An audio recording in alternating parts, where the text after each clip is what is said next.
Ditetapkan tersangka dan ditangkap, Ferdy Sambo dibawa ke Makobrimob. Dari sumber-sumber perorangan di Densus, di BNPT, saya tanya semua dan tentu saya punya pandangan nantinya. Tetapi pandangan saya ini tidak akan mempengaruhi proses hukum yang sekarang sedang berjalan. Saya katakan, maaf, ini tidak sama dengan kriminal biasa. Pertama, ya saya cukup senang juga ya, bergembira bahwa hasil kerja daripada tim khusus bentukan Kapolri ini sudah membuahkan hasil bahwa sudah ada tersangkanya. Jadi bukan hanya penyelidikan ditingkatkan menjadi penyidikan tanpa tersangka. Jadi publik bertanya-tanya. Tapi kalau sekarang sudah ada tersangkanya dan ini yang ditunggu-tunggu oleh masyarakat. Irjen Pol Ferdy Sambo itu sudah ditahan oleh polisi. Disebutkan bahwa mantan Kepala Divisi Propam Irjen Ferdy Sambo ini sore tadi telah dibawa ke markas Komando Brimob di Kelapa II, Depok, Jawa Barat. Ferdy Sambo dibawa keluar gedung Bareskrim sekitar pukul 17.44 waktu Indonesia Barat. Sebelum penahanan ini, Kapolri kemarin bukan hanya menonaktifkan, tapi mencopot jabatannya dari Kadif Propam. Itu tadi Sindonews menuliskan ditahan. Ini Jawa Post juga begitu. Breaking news, Irjen Ferdy Sambo diamankan terkait kasus Brigadir J. Diamankan ya. Dia disebut-sebut, dia itu Ferdy Sambo akan menjalani penahanan di rutan Makobrimob Kelapa II, Depok, Jawa Barat untuk 20 hari ke depan.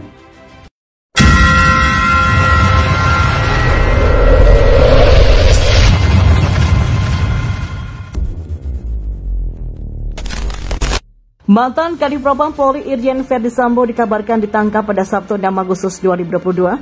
Penangkapan ini berkaitan dengan kasus penembakan terhadap Brigadir J. Ditahan di Brimob, kata sumber Tempo yang mengetahui soal penangkapan itu pada Sabtu 6 Agustus 2022.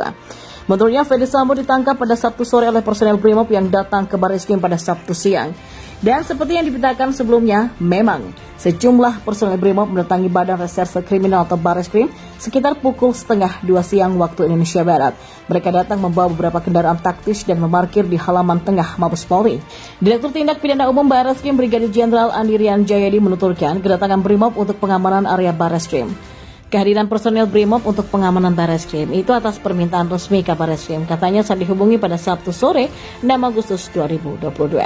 Tujuan pengamanan ini tidak dijelaskan secara spesifik. Andi memastikan tidak ada kegiatan dalam rangka apapun selain pengamanan. Setiap personel terlihat mengenakan pakaian loreng hijau, helm, dan rompi anti peluru. Mereka juga dilengkapi dengan senjata laras panjang. Saat datang, anggota Brimob itu memasuki area Bareskrim yang berada di depan pintu masuk belakang. Kemudian masuk mengakses lift yang berada di sana. Kemudian pada pukul 17.45, 3 personel Brimob keluar menuju 2 kendaraan taktis dan 1 mobil bak yang terparkir. Setelah itu mereka terpantau keluar dari area Mabes Polri dengan mengendarai kendaraan Brimob yang ada.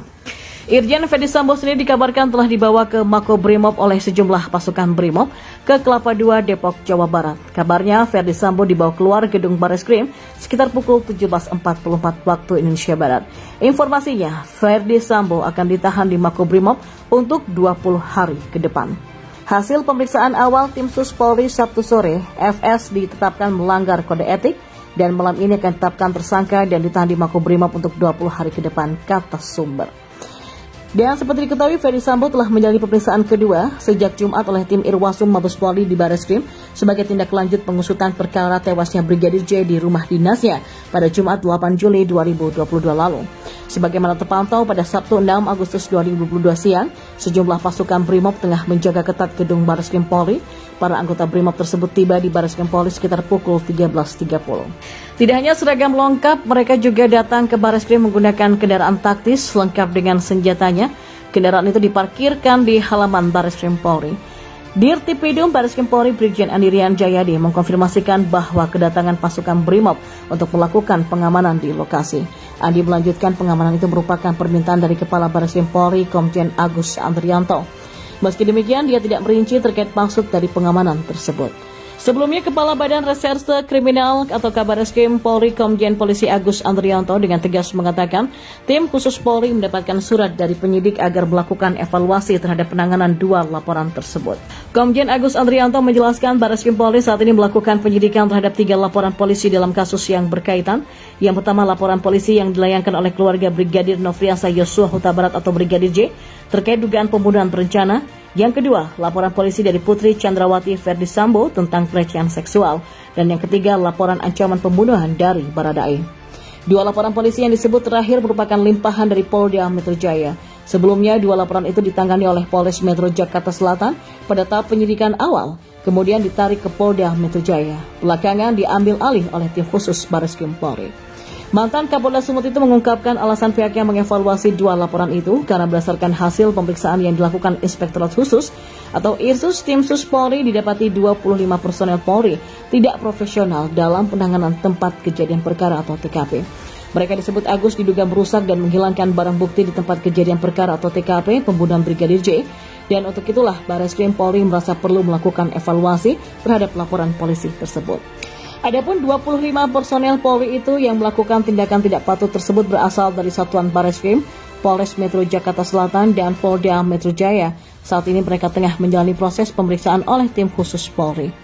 Menurut Komjen Agus, sebagian dari 25 personel tersebut ditempatkan di tempat khusus untuk menjalani pemeriksaan lebih lanjut. Nantinya apabila dalam proses ditemukan pelanggaran pidana daripada perbuatan-perbuatan yang mereka lakukan, maka akan diproses secara etik dan juga proses pemeriksaan pidana.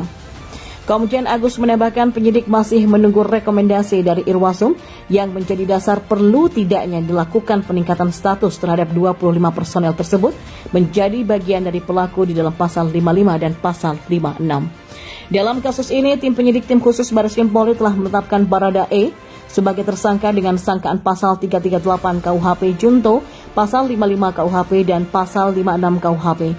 Merujuk pada pasal yang disangkakan terindikasi Baradae tidak seorang diri menjadi tersangka, kemudian ada tersangka lain yang terlibat.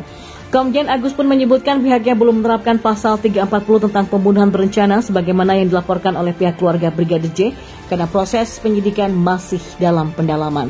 Maka pasal 340 berpotensi dikenakan kepada Baradae dan kepada pelaku yang di luar dari 25 personel yang telah diperiksa tersebut. Bahkan pasal 164 dan pasal 165 berpotensi juga dikenakan terhadap 25 personel polisi yang tengah diperiksa itu.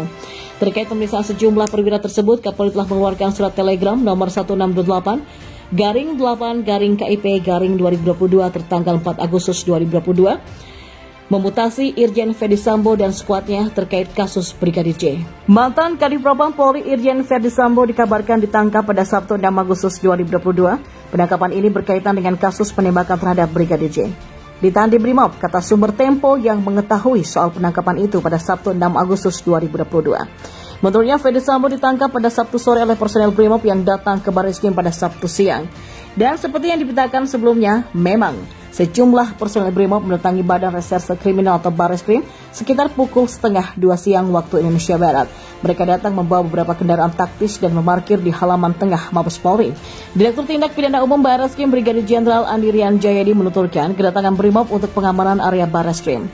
Kehadiran personel Brimob untuk pengamanan Bareskrim itu atas permintaan resmi Kabareskrim, katanya saat dihubungi pada Sabtu sore 6 Agustus 2022. Tujuan pengamanan ini tidak dijelaskan secara spesifik. Andi memastikan tidak ada kegiatan dalam rangka apapun selain pengamanan. Setiap personel terlihat mengenakan pakaian loreng hijau, helm, dan rompi anti peluru. Mereka juga dilengkapi dengan senjata laras panjang. Saat datang, anggota Brimob itu memasuki area Bareskrim yang berada di depan pintu masuk belakang. Kemudian masuk mengakses lift yang berada di sana. Kemudian pada pukul 17.45, 3 personel Brimob keluar menuju 2 kendaraan taktis dan 1 mobil bak yang terparkir. Setelah itu mereka terpantau keluar dari area Mabes Polri dengan mengendarai kendaraan Brimob yang ada. Irjen Ferdi Sambo sendiri dikabarkan telah dibawa ke Mako Brimob oleh sejumlah pasukan Brimob ke Kelapa II, Depok, Jawa Barat. Kabarnya Ferdi Sambo dibawa keluar gedung Bareskrim sekitar pukul 17.44 waktu Indonesia Barat. Informasinya, Ferdi Sambo akan ditahan di Mako Brimob untuk 20 hari ke depan. Hasil pemeriksaan awal tim Sus Polri Sabtu sore, FS ditetapkan melanggar kode etik dan malam ini akan ditetapkan tersangka dan ditahan di Mako Brimob untuk 20 hari ke depan, kata sumber. Dan seperti diketahui, Ferdy Sambo telah menjalani pemeriksaan kedua sejak Jumat oleh tim Irwasum Mabes Polri di Barreskrim sebagai tindak lanjut pengusutan perkara tewasnya Brigadir J di rumah dinasnya pada Jumat 8 Juli 2022 lalu.